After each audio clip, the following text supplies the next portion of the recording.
প্রয়োজন হয়, বিতর্কের প্রয়োজন হয়, আপনারা আমাদেরকে দিক নির্দেশনা দেন, আবার আমাদের বার্তাগুলো আপনারা জনগণের কাছে পৌঁছে দেন। আপনাদের সাথে আমাদের যে পর্যালোচনা সম্পর্ক, এই সম্পর্কটা অব্যাহত থাকবে এবং আপনারা কষ্ট করে এসেছেন, আপনাদের প্রতি আমাদের যে শ্রদ্ধা, আমাদের হ্যাড ডাউন শ্রদ্ধা, সেটা সবসময় অব্যাহত থাকবে।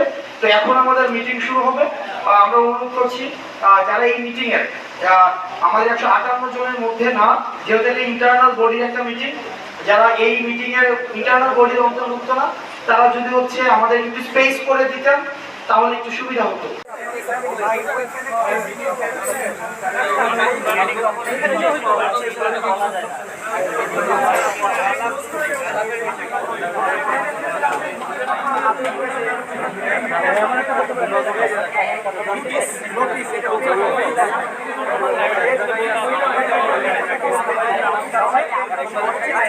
এক জায়গা থেকে শুরু করতে